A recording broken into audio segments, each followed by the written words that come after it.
Previously on the Third Gallon Podcast. You see a man pull his little black bowler hat off his head, put it down on the table and says, "Well, if helping you hurt Mugland helps me get Angelique Loveless, then the enemy of my enemy is my friend." He goes, "Pleased to make your acquaintance. I'm Alonzo Tin Rivet."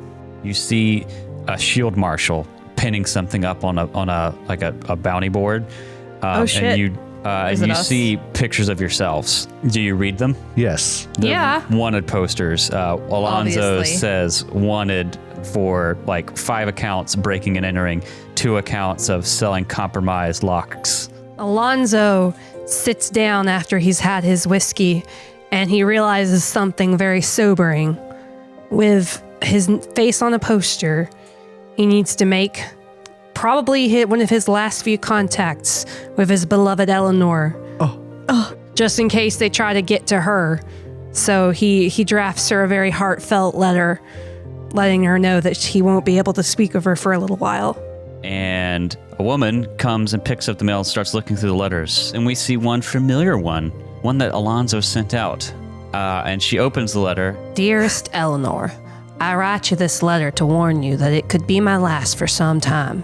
The less you know, the better, should they ask you about my whereabouts or my actions. If you haven't already seen my face on the posters, you should know that there's a bounty on me now. They will pay for tarnishing my good name, but more importantly, I'll be damned if they make us wait for our happiness together much longer. Be wary and be smart, my love. If they ask, you know nothing, and it's true, and not because I don't trust you. Should the worst somehow befall me, what little I have left to my name is yours. Check my father's favorite lockbox. You'll know the one. Take care of yourself, and let your father know I don't actually dislike him as much as I act like I do. He raised you well, into someone I can't help but love. Yours always, Al." She folds the letter. She tucks it into a pocket. She pulls out a little handkerchief, wipes away a small tear. I rolled a hate natural you. 18. That'll be a total Not of 32. 34. You will be Dang critically it. hit. I can't take a critical, guys. 16 points of flashing damage. I'm down. Psych here. You round the corner and you see Alonzo bleeding out on the floor in a massive pool of blood. And you see the one last final just as he lays there and he dies. And we let you guys use all your resources, but sometimes the dice say you die. Alonzo is dead.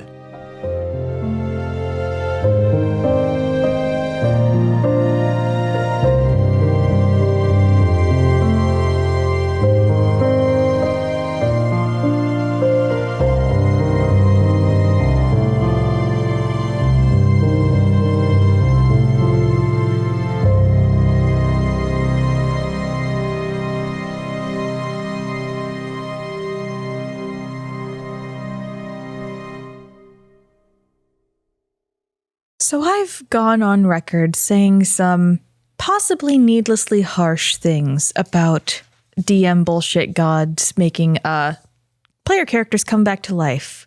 I've decided that I am actually all for that. Yeah, absolutely. And I'd really love if you could also embrace this with me, Derek. Doesn't Bri totally. Doesn't Bri like love us? Al's fucking dead, y'all. I took such good care of him and that bitch died. Oh no! I have in a sad turn of events. I have notes usually for every episode. We start usually with a banter topic or things we need to cover. And my notes for season 3, episode 30, bullet point 1. Uh-oh.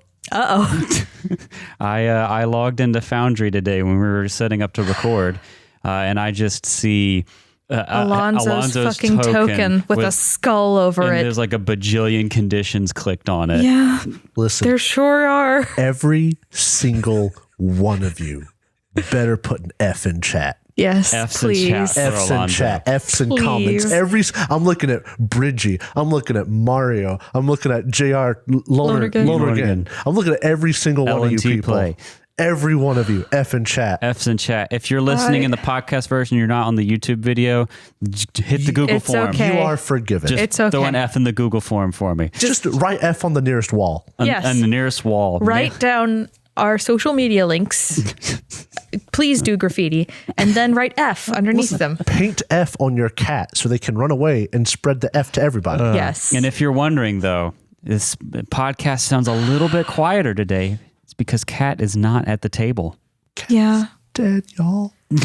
No, Kat's not dead. Oh, Cat's good. dead. I took such good care of her, and that bitch fucking died. Kat has left me with a lot of notes and instructions on some things, but her character's dead, and so she's not at the table. Good news. If you die in the game, you don't die in real life. Yeah, It's kind of a relief to know. it's good to know. This is the first time it's happened on this podcast. Yeah. It's a very humbling experience. Being a player character in a world full of NPCs very often makes you feel invulnerable. I mean, Yeah. for And the most part, you are. yes, Until you die. for the most part, you are. Right up until you aren't. Yep. We were talking though about this death because I've GM'd for a long time and I've had a handful of different character deaths, but like contrasting this to the last character death I had to GM through, which was our Friday Forbidden Lands group. Yeah. That one happened suddenly, without any sort of like warning, without any sort of good like story resolution or moment. It was just random and sudden and final. Versus this one, We fought tooth and nail. We tried hard. so hard to save And him. the fact that the round that ended him, whenever there were so many other ones that he fought through and fought through and fought through, was the one where Psycheer ended their turn right next to him. Yeah. You couldn't write that. I mean, you could, but we didn't. And I've been editing as of recording. The last episode that went out was episode 27, where you, Alonzo, had to deal with the trap. Yeah. And got sleepy. And the amount of foreshadowing of that death that we did completely unintentionally so far is unbelievable. Just listen. There are people in our comments who are like, "Oh, I looked at your name. I was so scared Yeah, for Bridgie. Alonzo." And every Bridgie time we P. see one of those, Yeah. Yeah. It's like, hey, just continue to live in ignorance for another few weeks. It's okay. We've been working in a whirlwind. It's been a week since he died. Yeah. We recorded that episode. It was going to be the last episode of our session because y'all needed to leave early.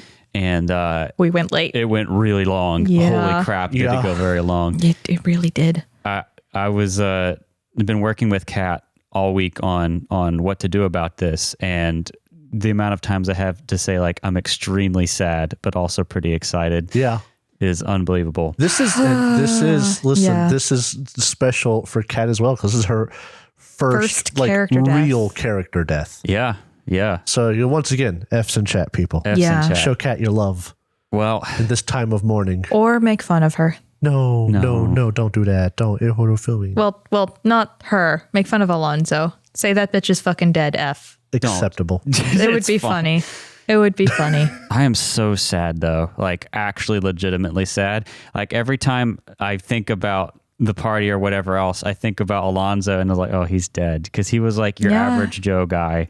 And he actually, it's so fucking poignant because he had like a fiance letter. and the letter. The letter we had the didn't most- know, but goddamn. Like connections to home. I mean, all of you do, but like on air express kind of connections to home. He was like the average Joe and he's fucking dead, guys. Yeah. Oh, it's Yeah. so sad. Well, Let's do this. let's not ignore the inevitable for much longer. I know this is going to be one of our shorter Banters. Yeah. We can't just start like at the tavern having ignored all the sadness. Oh no. So we're going to be playing this entire session again.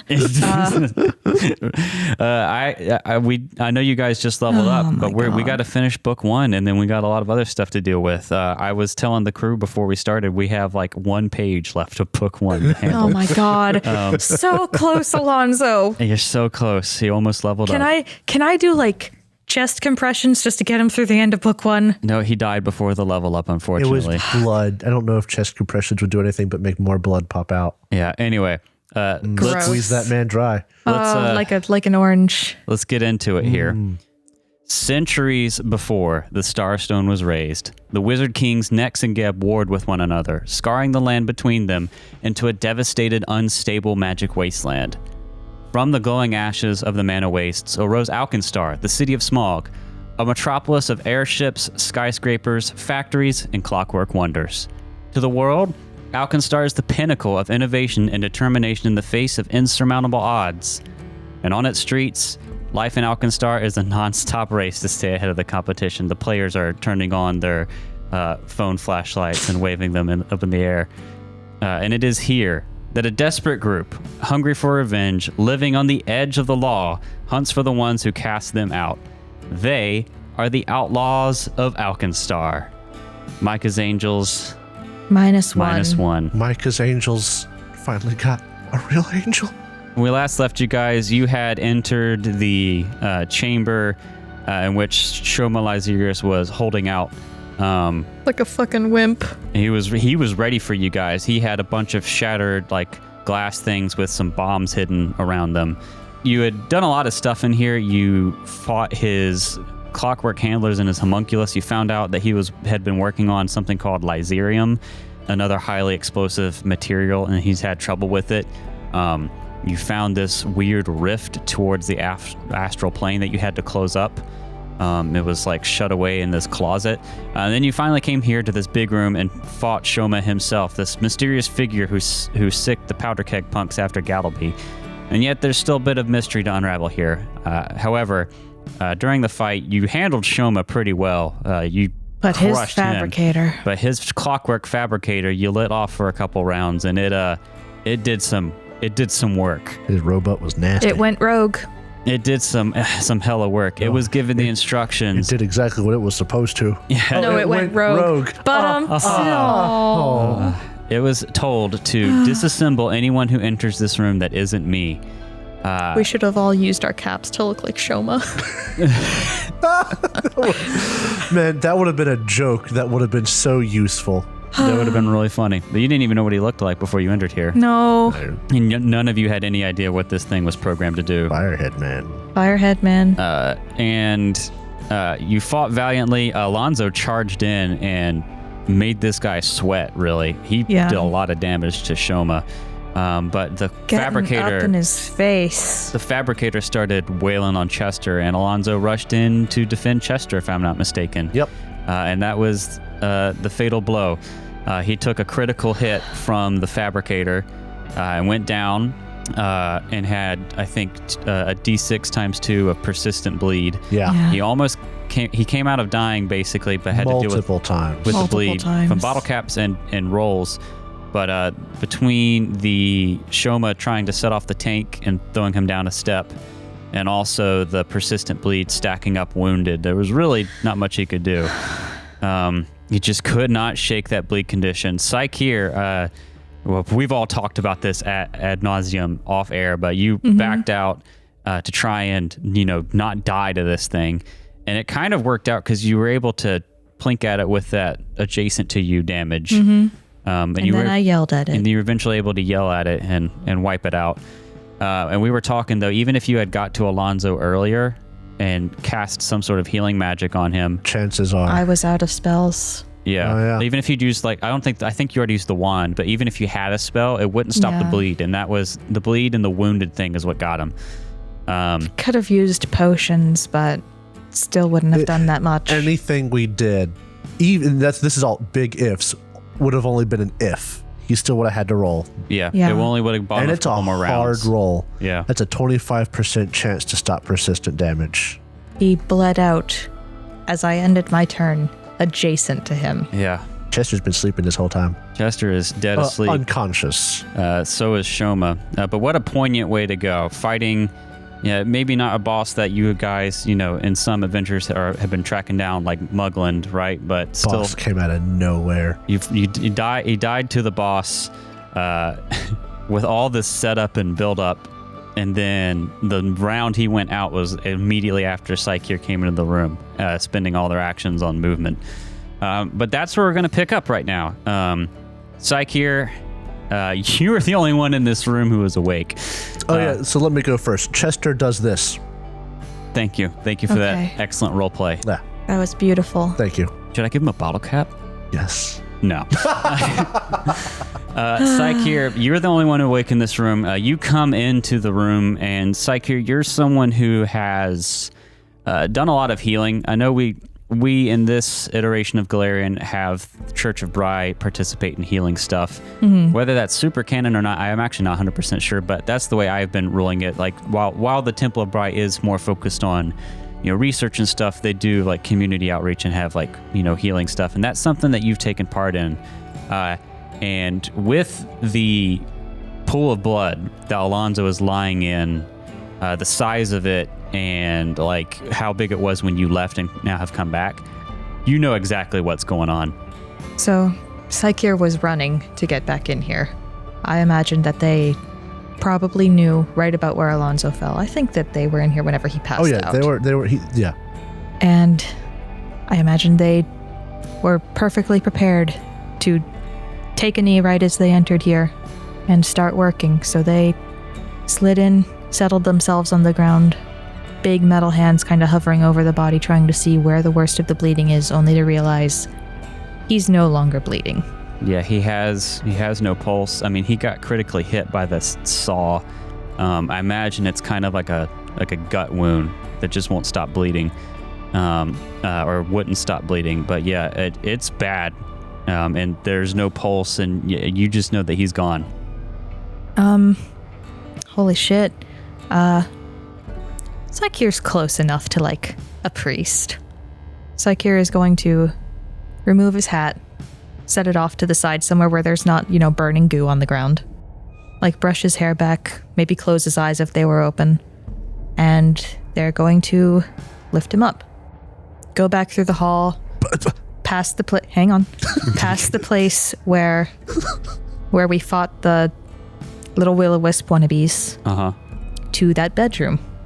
And they're going to take a sheet and wrap him in it. Okay. Chester, what do you do while all this is happening? Now, here's the thing. Depending on what you say, Chester could wake up with 1 HP from unconsciousness within 10 minutes, or it could take hours.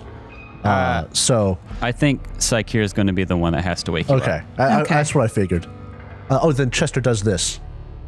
Thank you. All right, thank you. Beautiful. Excellent. Thank you. Award-winning role play. Thank you. I try so hard. So glad it's acknowledged. You take Alonzo's body, you wrap him up, you separate his hat. You don't go through his things yet. I'm going to handle these in a specific order. I'm going to tend to Alonzo to make sure that Chester only has to see him if he wants to. I'm going to take Shoma's prone ass to the table where he had that restricted mechanical thing. I'm going to lock him down. And I'm going to lock him down. Oh, yes. Okay. And I did witness that Chester was stable, so I'm not concerned about him. Yeah. Okay. If there was any, Yeah, he got stable rounds before that fight ended, if I remember correctly. Can you make me a thievery check? Actually, you know what? What is your thievery bonus? Are you trained in it? No. All right. It's +2. +2? Okay. Basically, I'm just determining if he was to try and escape, what it would be. You can go ahead and make a check if you'd like. I'm very upset. What'd you get? This was a 3.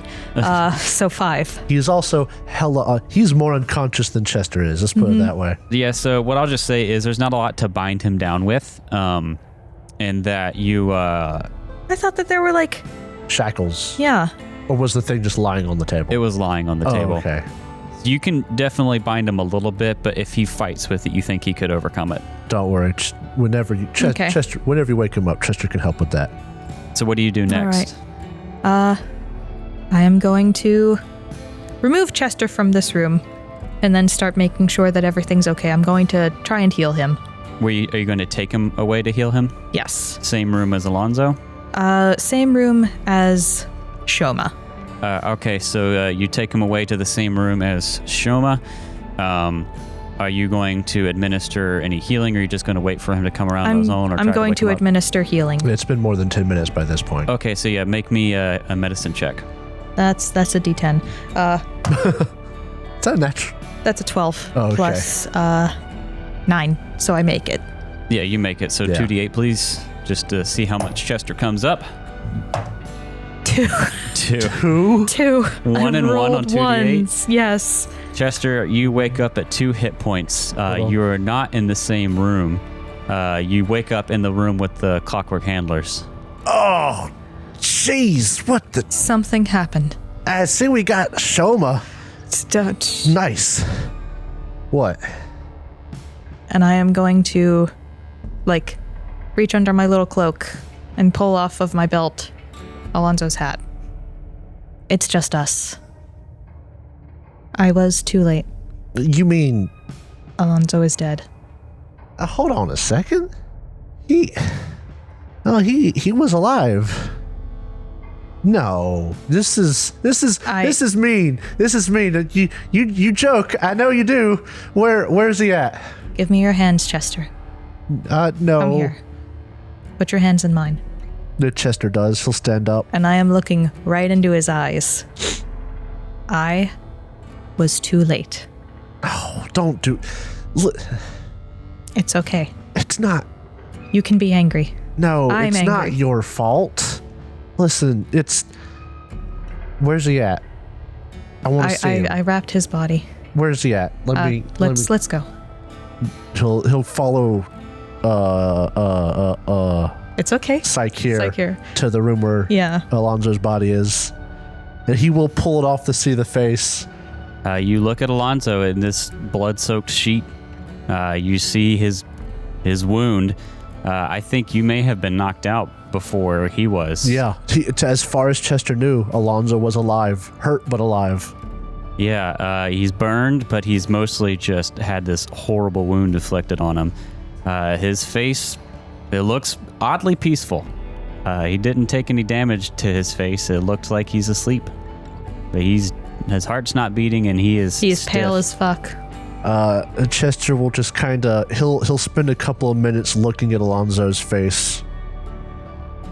Take all the time you need. He's got a couple of tears going down his face. He's not sobbing.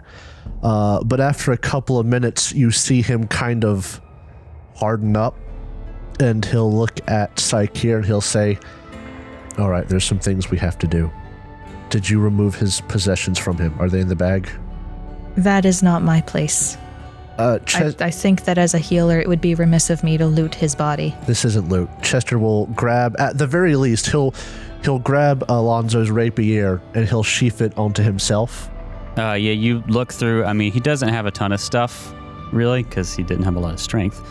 But no, he has, the gear that, Kat's talked about before with him. You don't need to thoroughly get everything off of him. The rapier was the most important thing for Chester right now. Yeah, as you're getting that off of him, and really just as you look at him, there's a pocket watch that kind of slips out of his coat pocket, lying next to him. Do you pick it up? Yeah. You see on it, it's a little cracked, but it's engraved with a name. You have to rub it a little bit because it's got some blood on it. And the name is Wayne Tinrivet. Oh. Chester will pocket the pocket watch. Did you find anything? It's a pocket watch of his. It's got the name Wayne Tinrivet on it. Do you suppose that's family?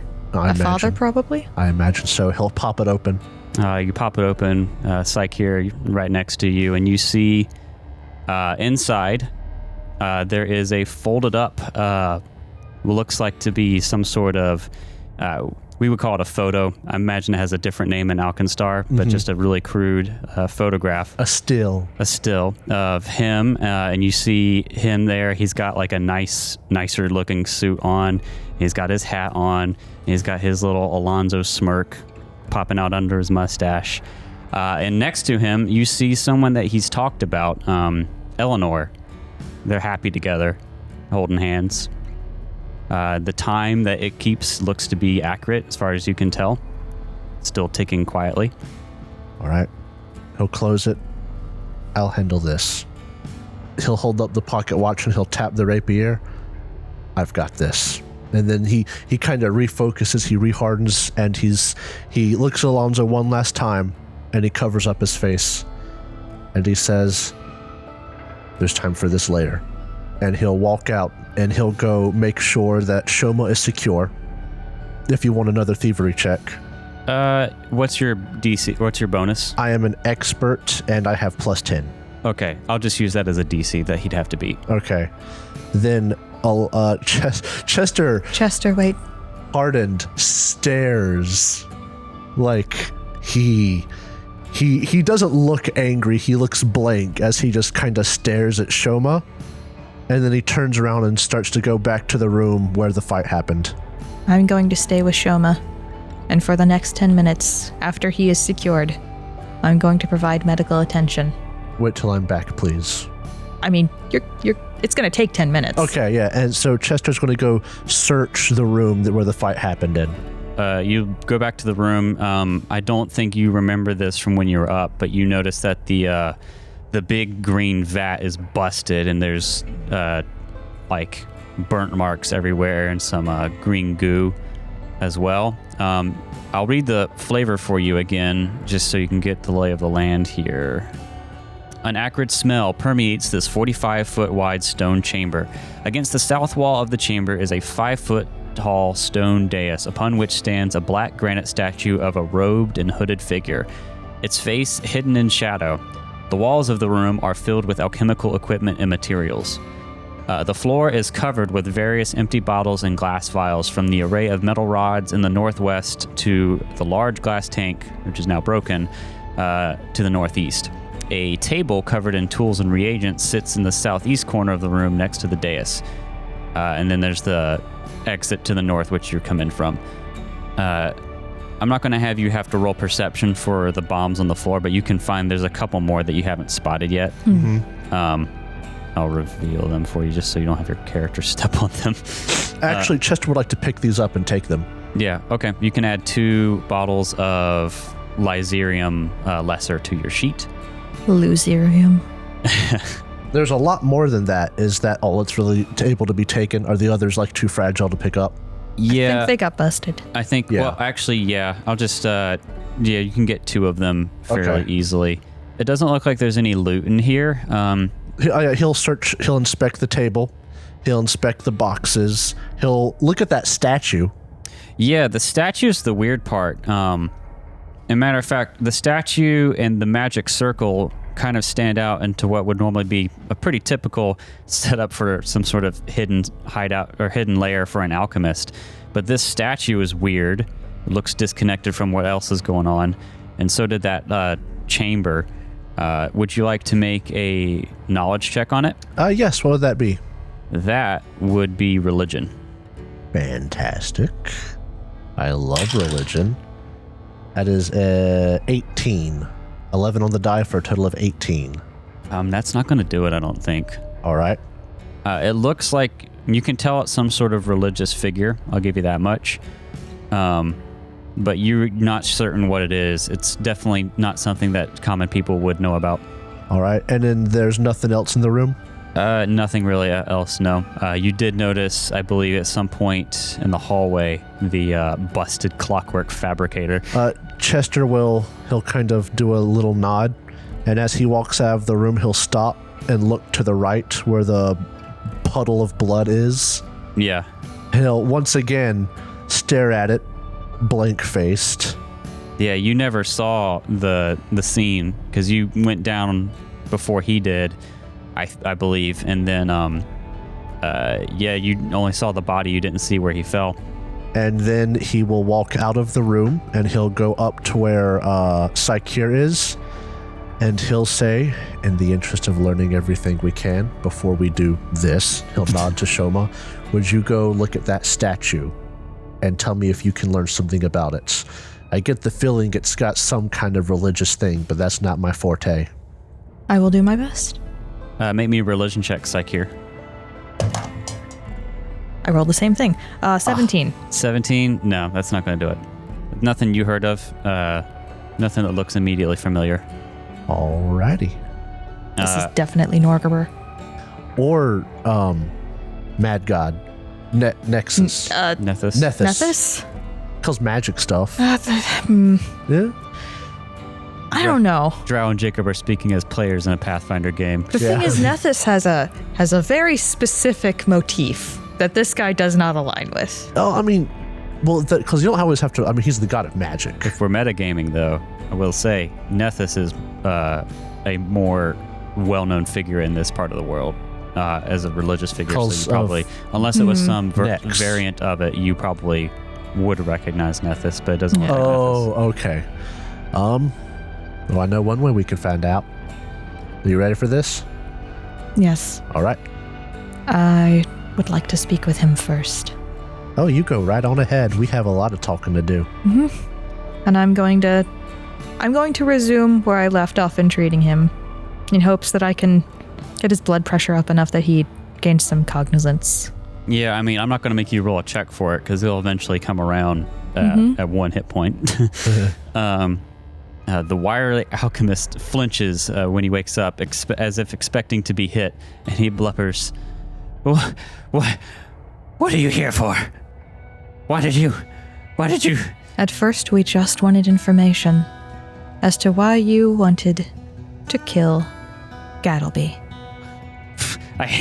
Gattleby? I didn't want to kill Gattleby. The powder keg punks. Okay, yeah, I paid off that brick blaster buffoon and his punks. I didn't pay them to kill Gattleby. I wanted them to capture Gattleby for me. They know they'll never get the Pyronite from him, but from me, I'll give it to him gladly. Are you trying to endear yourself to us? Endear myself? You do realize the position you're in. Well, that's why I hired them. I wanted Gattleby for his formula. I didn't want to kill him. I needed what he knew. Did it never occur to you just to ask? I did ask, and he snubbed me, and he stole my research to make his Pyronite. Really? Yes. He looks shifty-eyed at all of you. He says, all right, look, I'm ruined, okay? I don't have my lab. I don't have any way to make money. I owe some bad people a lot of gold. Just turn me over to the shield marshals, kill me, help, make me your personal servant for all I care. Whatever you decide to do, I'm good as dead anyway. And what's the point of getting that Pyronite from Gattleby now that the cat's out of the bag? Didn't you hear? Oh? Don't you guys read whisper sheets? Someone else supposedly has reverse engineered the formula. And when did this happen? Oh, just a couple days ago. Well, we do read the whisper sheets. You didn't see it in the whisper sheets. This guy also seems a little... sketch. Yeah. You said you got a lot of people after you. What kind of people after you were able to send, I don't know, was it a demon? A div. A div. A div. What kind of people could send a div after you? A div after me? Mind reading, got an eyeball for a face with stupid teeth. Thing. He was of no use. He didn't know anything that would help me improve my Lyzerium, and so I sent him on his way and hope the door kicked his ass on the way out. What about those wisps that were in your broom closet, your pantry? Wisps? The Iotons? Iotons. You could see the math going on in his head. It's like, oh shit. I guess that rift was getting bigger. Not anymore. What's that statue of in the room where you fought us? I don't know. It was here when I got the place.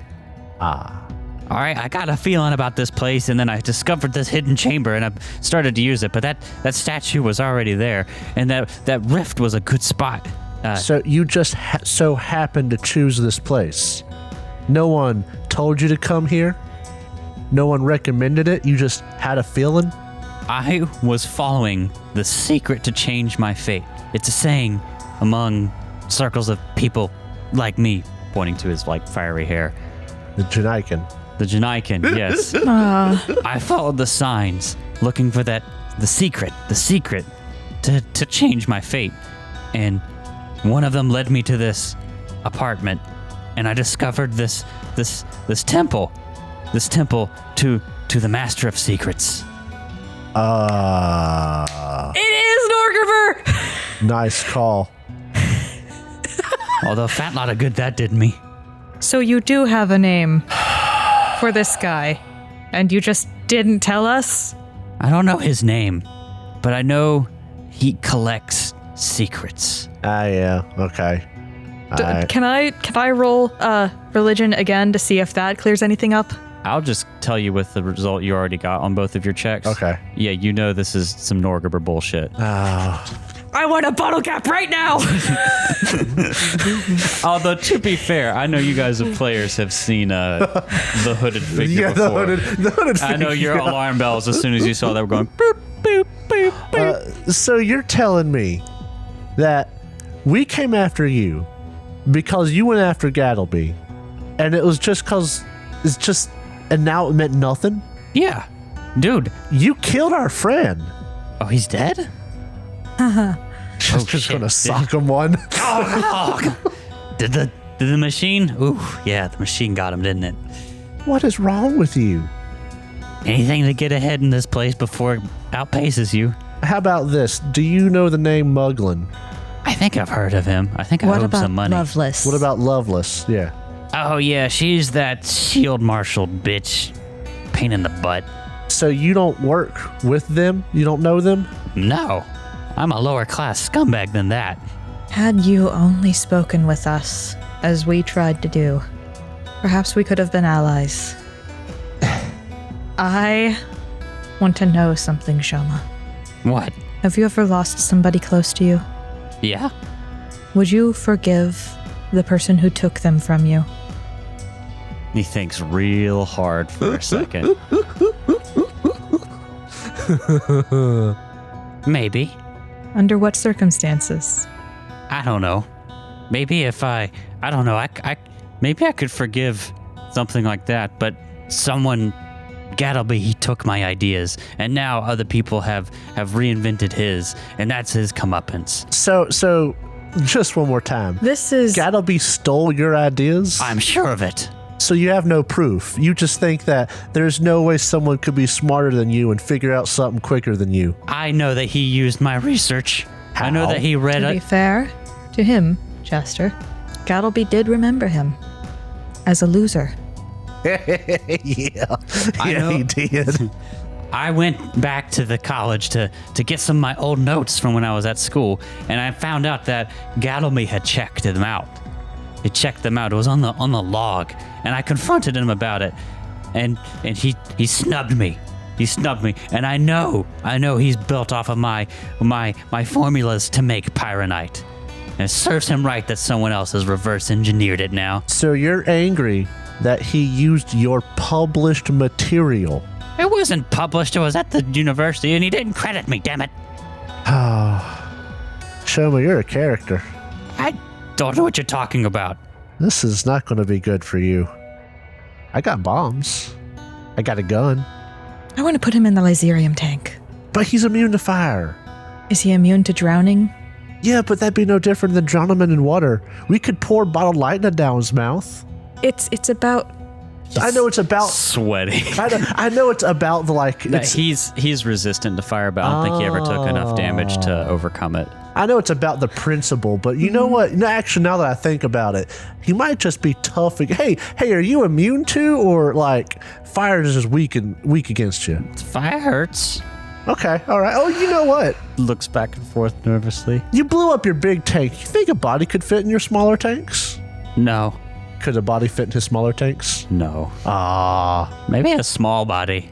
We could chop Chester? him down to size.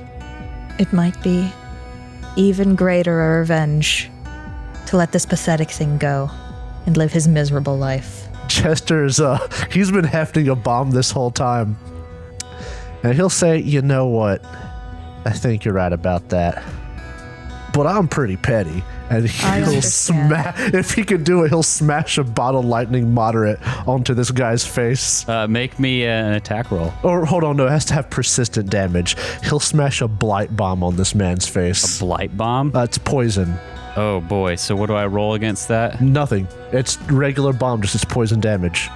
So you're just gonna smash this on him and leave? Well, I'll watch him die. Okay. Let me just ask it like this, because I could go through the mechanics of this if we want to, and like make the saves and all that. But this is an NPC. If you want to kill him, you can just do it. Yeah.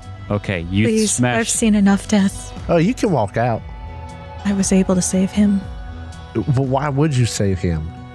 He took Alonzo from us. And you know what he's going to do? He's just a petty little man. He's going to do this kind of stuff to other people. Ain't no sense in leaving him. He's just going to hurt other people. You saw how reckless he was going to leave that rift to get bigger and bigger. He summoned the planar creatures and then just kicked them out and said, hey, you got to do whatever you do. He's irresponsible and he's foolish and he thinks he's smarter than he is. And those kind of people hurt others. You grab Alonzo, put him in the bag. It's the only way we have to carry him. And then you just go out and I'll meet you at the door. If this is how it has to be, then I would join you. Psycheer's going to pull out a dagger and just kind of rest the tip vertical against Shoma's heart. Forget smashing it on his face. Chester's going to like uncork it and shove it into his mouth. Press this in with me. Let's make it quick. He'll poison him and then he'll shove the dagger in with Psycheer. You have been weighed by an acolyte of the goddess of creation, invention, and you have been found unworthy. And I'm Chester. As much as I would love to make it dumb, but yeah, you kill him in a kind of ominous and cold way. I hope you go fucking bald when you die. Let's look at something here. Oh, we also inspect his body once he's dead. Is coup de grace a thing in 2E? No, it's not. Okay. No, but sort of. Basically, you just keep attacking dead creatures. Yeah. So yeah, in 1E there was. I was asking this because in 1E there was a mechanic called a coup de grace or coup de grace, however you want to pronounce that. Without finishing Kill you someone off. immediately. Yeah. Apparently it's not in 2E, and I get it because if you're a player receiving it, it sucks. Derek. I think you found the same thing I found because they mentioned that. But if you're a player dealing it, it's kind of neat. But no, I mean, it's dark.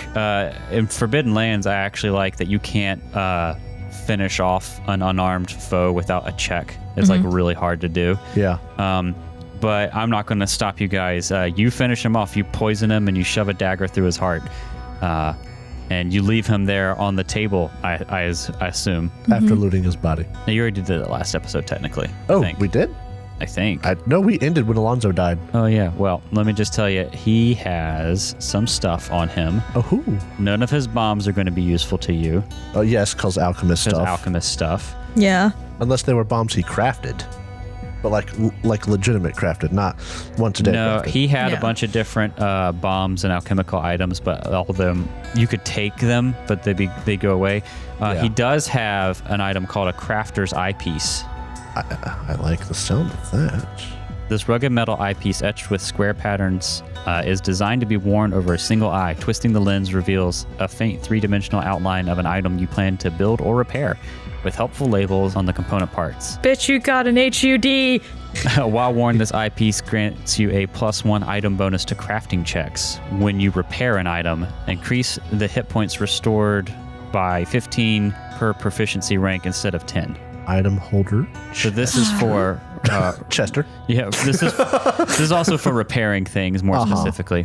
I don't know how petty you're going to be, but he has a nice set of clothes on. Clothing, high fashion, fine.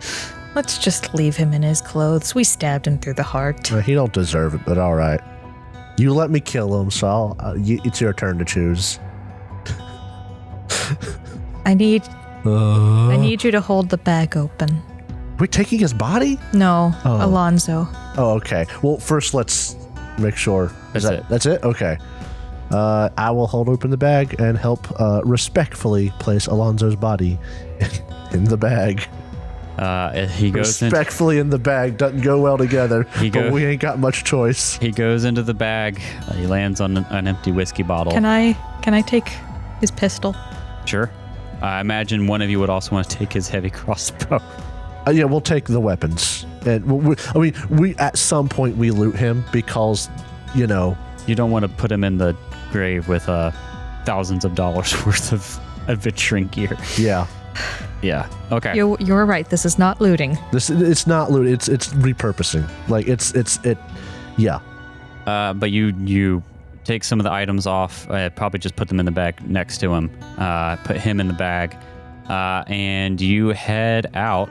At this point in time, I want to do a quick thing. Could you give me just a smidgen more healing? I'm at 2 hit points. Yeah, I can for sure. Do you want to fucking fight so I can see if I can get one of my spells back? You stop that. That's a joke. Yes, yes. I'm gonna heal him real quick. It's okay. You don't have to worry about it. I don't like seeing that 2 there. Okay, well, that'll work. All right. I just want to move more than 2. I could stumble and die. 5, 7, Wow. 12. Okay, 12? I'm good. Yeah. 12, yeah. All right. You get above 2 hit points. I could literally have tripped and died. And you work. Oh, and you treated wounds, right? Yeah. Your Yeah. wounded condition goes away. Oh, hot dog. So, you were looking at that pocket watch too. Yeah. There was that woman. That looked like it was Eleanor. We should see if we can find her. Oh, I know where she is. Then let's go. We want to do that right now, or we want to get back to the tavern and get ourselves in better shape. She'd know what to do with the body. That's fair. We don't have his preference of burial. So I'm going to say something real quick because this is going to come up.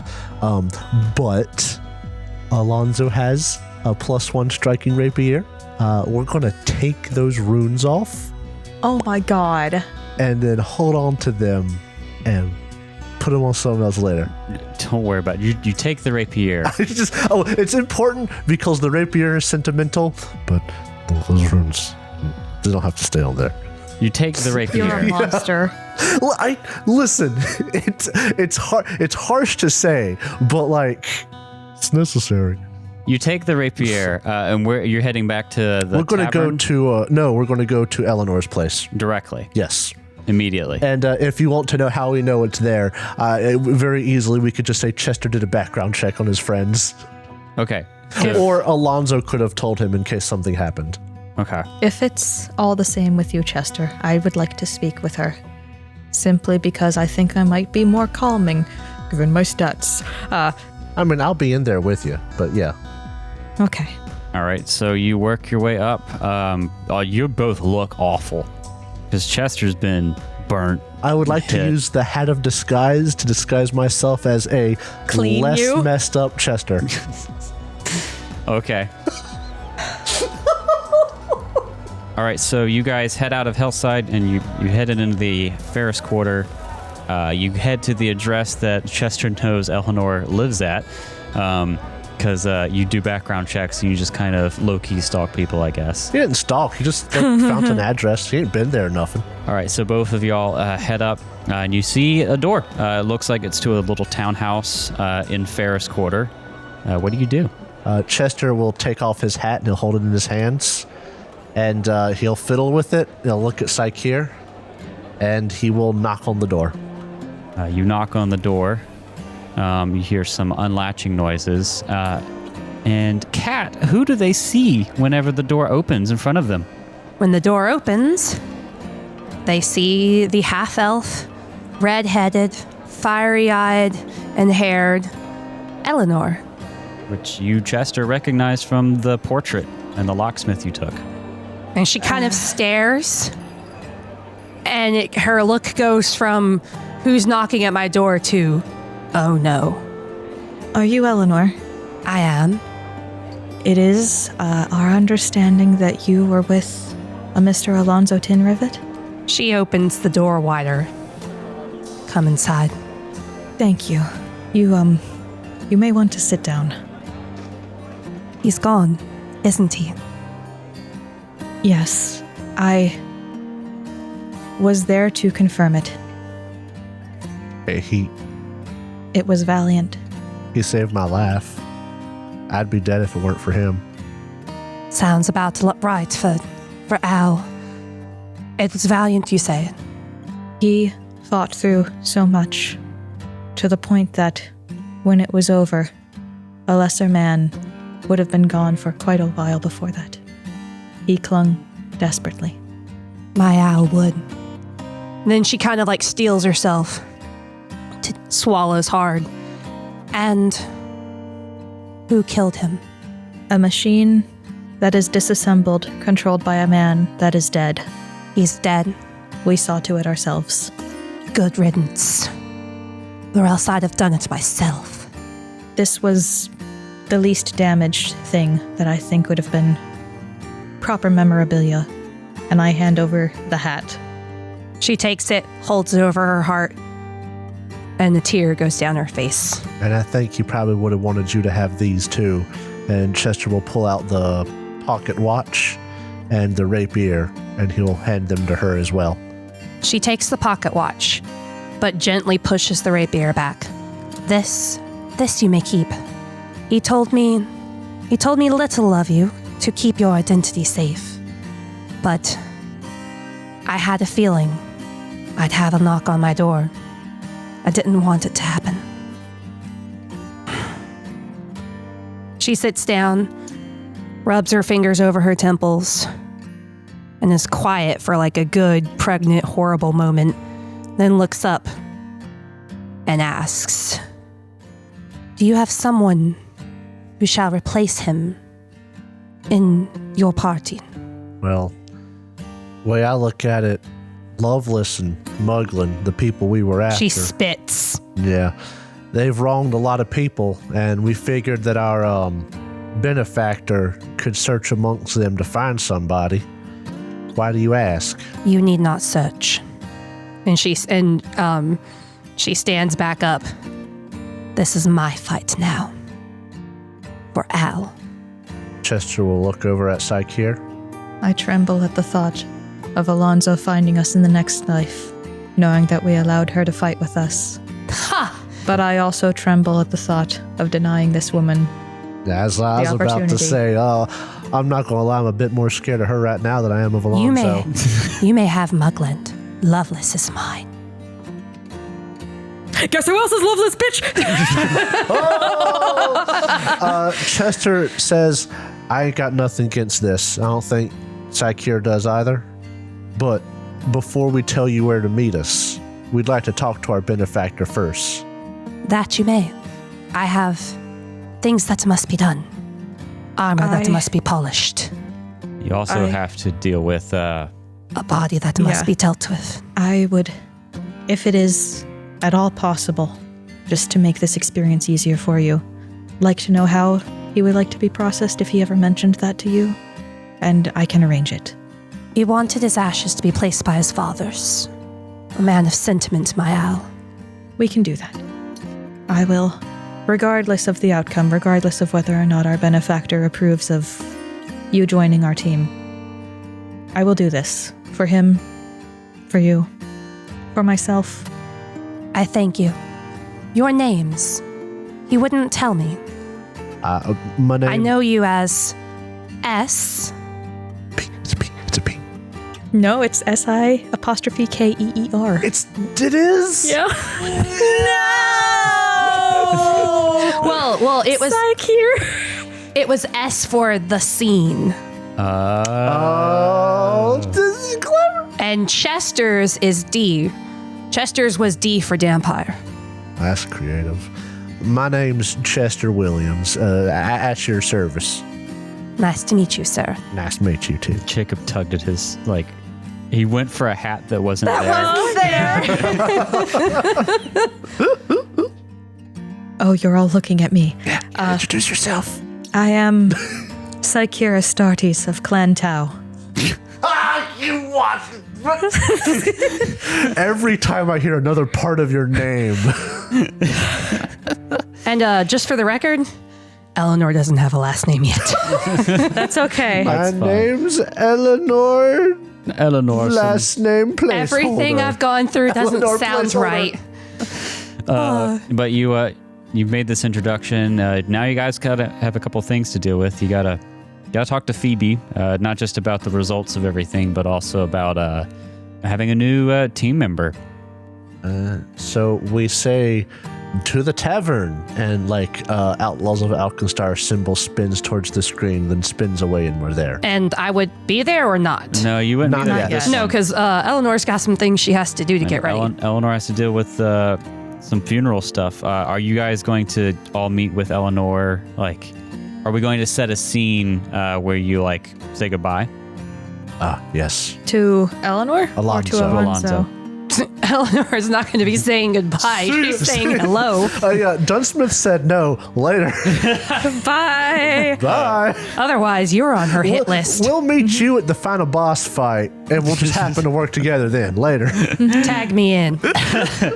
I don't know if I had her join too fast, but her guy is dead, and she wants revenge. It could be that, like, you got that letter and, like, we all joked about it for weeks about how, like, oh, he's dead now because he wrote the letter. Eleanor could have got that vibe and been basically just preparing to do this ever since. Totally. Even though it's only been, I think, a day. Since I think the letter he's got been sent out. gone a max of a week. Yeah. But we can, we'll handle what to do about saying goodbye and the funeral. First things first. I don't have to leave again, do I? No. You can stay at the Yay! table. Fuck off. I'm a part of the table again. And thank you for being a good sport about being absent in the beginning. That I feel like that was that made Important. That made the beginning of this recording real somber. I don't know. I was just sitting there listening to videos to prep for my character. It was pretty intense for me. You head back to the tavern. It is, at this point, we'll say probably like 2 p.m, although it is also in Ferris Quarter. And you head in. The smog makes it feel like it's like 6 o'clock at night.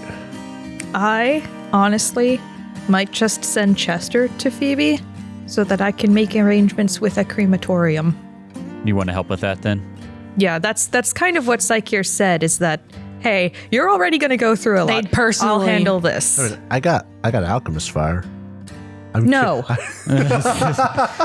got Lazarian. I'm ready to jump over the table. I mean, it already burned him a little bit. Whoa! Please. Please. No, didn't Al bleed out? Yeah, It did. Yes. but he did catch on fire at least once. All right, then Chester's All just going to cool be people you. do. Yeah, Chester will go handle Dunsmith. All right. You make your way in the tavern. He goes into the tavern. He goes into the back room. It's just like there's like a emotion between you and Phoebe. his now. hat of disguise is off, so Yeah. he looks rough. Yeah. And He just looks he at Phoebe. steps in. He looks at Phoebe, and then he walks into the back room. I imagine Phoebe notices it's only Chester and gets a little concerned. Yeah. You head in the back room. She walks in. They're both dead. What? Really? No, it's just Alonzo. Oh my god! You monster! Not that he was lesser, but that one would be better than 2. You're a my monster. Lord. I married a monster. Oh my God. Love you. Y'all are fishing for comedic relief. Oh, Please, we need it yes. so bad. Oh yeah, and I can't he'll wait to go in listen. there. Oh, actually, first he'll reach behind the counter, grab a bottle of something, Something. Doesn't and even then care. he'll go into the back Grab room. some whiskey for Al. You grab a bottle and it's just like simple syrup. Yeah, it's grenadine. I've made my choice. I'll live with it.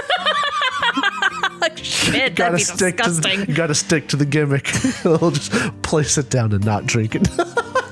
You place Oh. it down, and Phoebe comes in the room. Chester, what kind of trouble did y'all get into? Did someone? Alonzo's dead. She stops and says, "Stop playing games." Alonzo's Where's dead. Psyche here? Psycheer's handling it. She looks down at the bottle of simple syrup. She steps out of the room. And then she steps back in with a bottle of whiskey. Thank 2 you. rock glasses. I was gonna need something a bit stronger than this. She says, sit down. Shit. Yeah, he'll pop open the bottle, he'll pour it, he'll say, Shoma was a dead end. He was just jealous of Gattleby. He wanted the formula so we could sell it.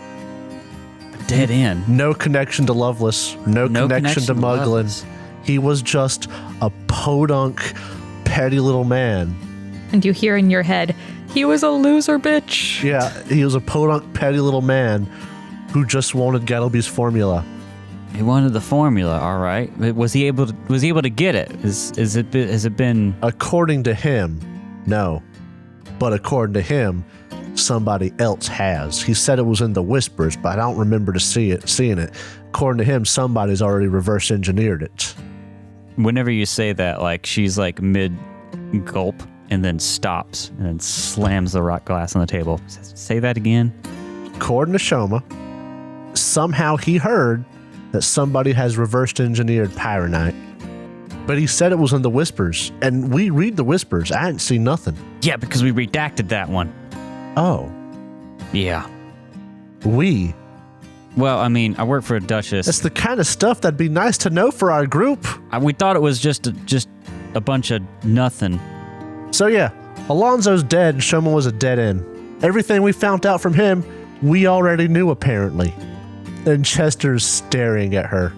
We also learned that he was in a place where there was a Norgerber statue. It was Norgerber, and I want a bottle cap. Yeah. You can have a bottle cap. Yeah, he happened to be in he found like a little temple to Norgerber. And that's where his base was. He's summoned planar creatures. He cracked open rifts to the astral plane. Yeah. To the astral plane, or So at least found them and let them get bigger. This guy was a maniac. He summoned the thing that went after y'all? That's what he made it sound like. I'm glad you took care of him. You took care of him. Yeah, he ain't coming back. Don't worry about it. Yeah, I don't blame you. As much as I'd like to lock him up, he's probably better that he's gone for good. Yeah. So what now? This Miss Dunsmith. What did we do this for? We ain't got nothing from this. No. If we had left him alone, nothing would have changed. He was even going to stop going after Gattleby because it's already been reverse engineered. Yeah, but that only happened recently. Ugh. Shit. Excuse me for a minute. I'll be back. That's my report. And he'll sit there. If she walks out, he'll just keep sitting there drinking. You hear she leaves you hear like the door close. Step, step, step, step. You hear another door open and close, and then you hear.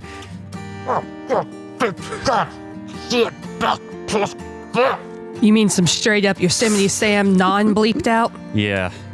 And then she comes back in after a couple minutes and says, look, I mean, y'all knew the risk going into this, and we have to pursue every lead. This Pyronite stuff's dangerous.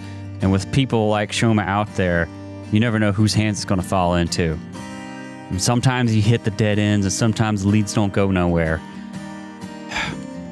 We got to track down to make sure that no one has actually reversed engineered, or if they have, we need to corral them and keep this from getting out.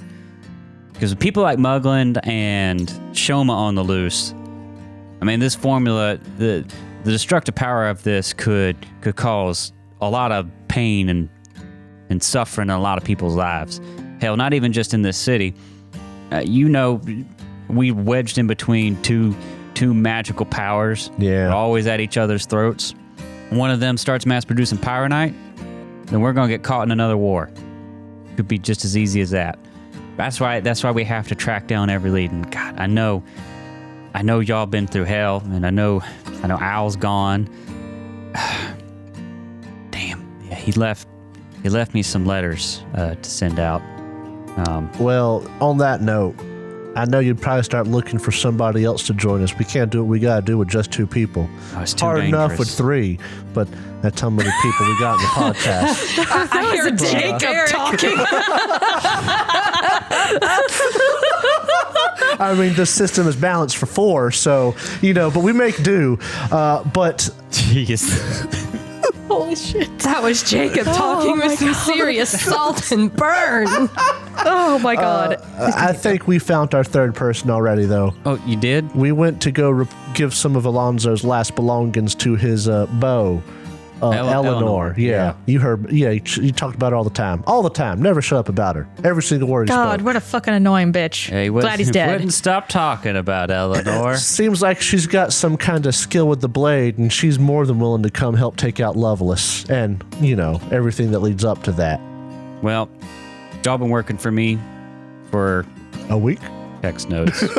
Checks notes. Y'all been working for me for almost 2 weeks. Oh, okay.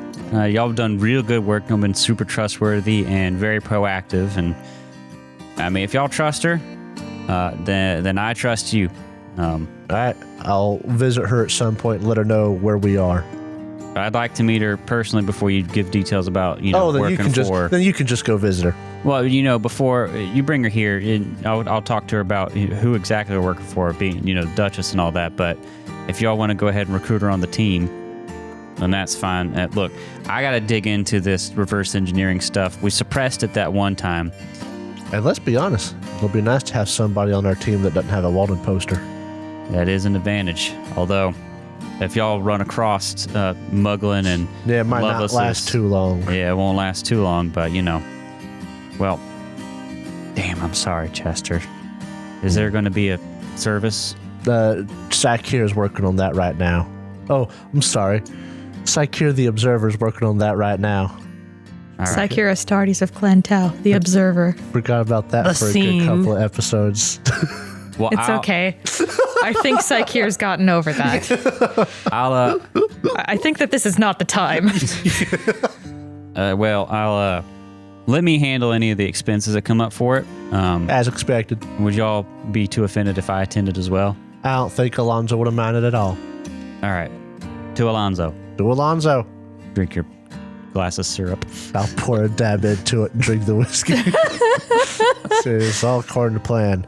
All right. So, you make a face drinking simple syrup out of stubbornness for Al. For Al, he would have got a kick out of it. Still can't believe he died, guys. all right. So, but you finish up at the bar, and do you guys want to? I'll let you guys set a scene for putting away the ashes. I'm going to communicate with whoever it is that runs a crematorium. I'm going to ask for a stylish little box for him to come in. Something not like super fancy, but not low end either. Modest, but clean. Something that Alonzo would have approved of. Does Alonzo's dad also has ashes, but is he buried somewhere? Yeah. Is he in a cemetery? We'll need to put up a gravestone for Alonzo, but it can't be Alonzo's name yet. Yeah. We'll have to get him Pseudonymed. yeah, we'll have to get him a fake name until we can get his name cleared.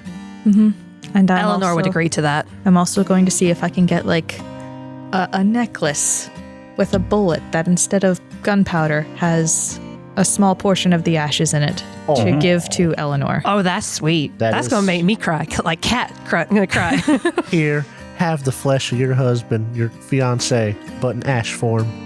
It's like a better version of Kratos.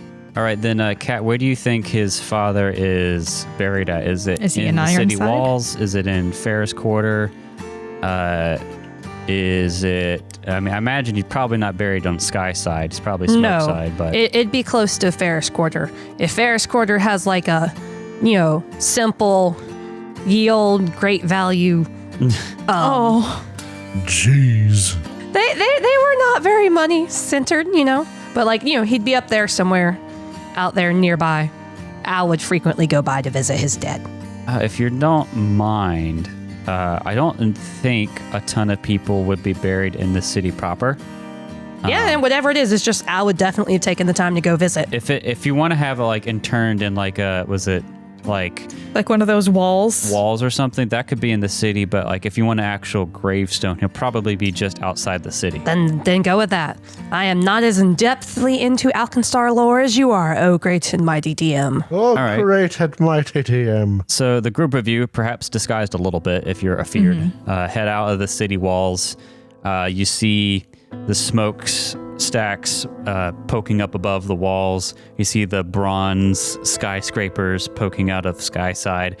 Airships coming and going, landing in Pilot Square. And there is some farmland outside of Alkenstar, and there's like some rolling hills. The weather's kind of weird, although today there doesn't look like there's any sort of magical surges. You can also see as you look back on the city, there's wards that kind of protect the city from the more like harmful bits of magical unpredictableness and make it more tame. Maybe it just kind of reflects itself as like a very faint like sheen, almost like a like rainbow mist kind of thing going on. But you head out a decent little ways through some of the farmland, not quite far enough to get to where you're from, Chester. But there's a nice hill overlooking some of the vines that grow the ice wine here.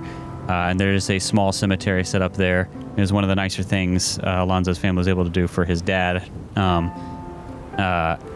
And you all gather there. You have a small plot. It's like really small because there's a lot of graves here. And you're able to put him pretty close to his dad. It's probably the next day, I'm going to say. Late morning, like 11 o'clock-ish. Do any of y'all have something you want to say? Yes. Since Saikir, I imagine, is probably heading this, alongside Eleanor, they're going to kind of have the little, what is it, coffer? Urn or whatever? Alonzo was not perfect, but there is no amount of machinery that could have made him better than what he was. And it is with a heavy internal ticking that I dedicate him to this land, and that we, as his surviving friends, his surviving family, the love of his life who he would not shut up about. Would not shut up about.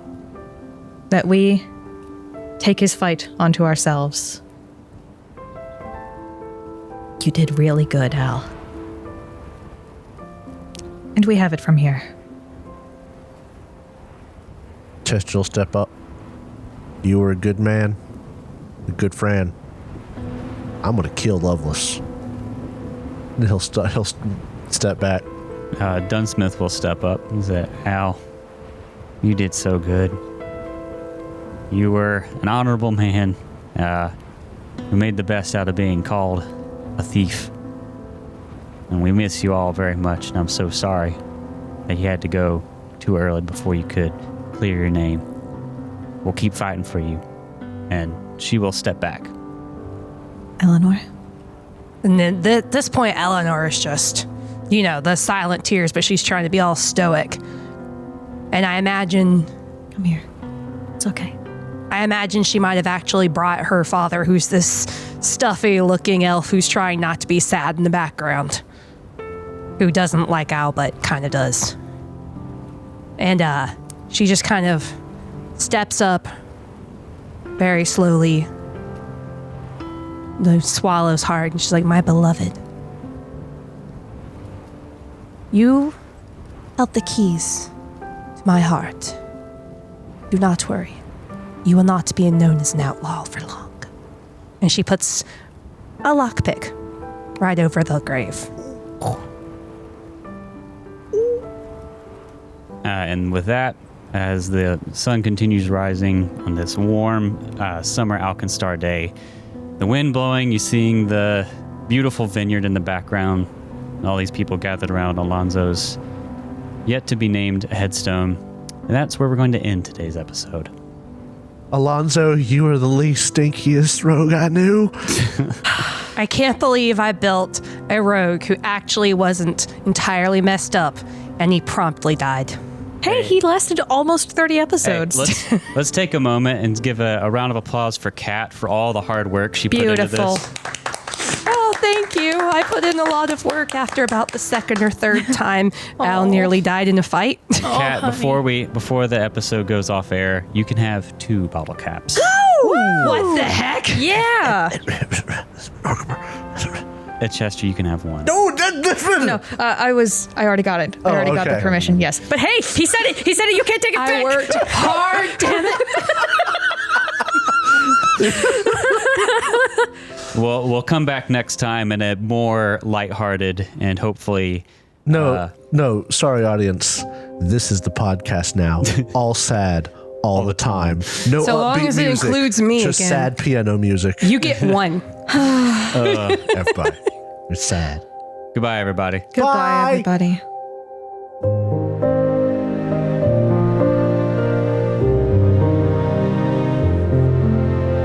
Thank you for listening to this episode of the Third Gallon Podcast. If you enjoyed it, please consider subscribing, rating, and reviewing us. If you want to see more from us, check out our website, thirdgallon.com, or follow us on Twitter. We are at Third Gallon, that's THIRD Gallon. We are also on Instagram, TikTok, and Facebook with the same handle, at Third Gallon. We publish a video version of this podcast on YouTube, which you can find on our channel, The Third Gallon. Our ambience for this episode was composed by Michael Ghelfi, and you can find more of his work on his YouTube channel, Michael Ghelfi Studios. And you can support his awesome work at patreon.com/Michael Ghelfi. Our special theme for this episode is Sweet Memories by Adam Sabin. Thanks again for listening, and we'll see you next time.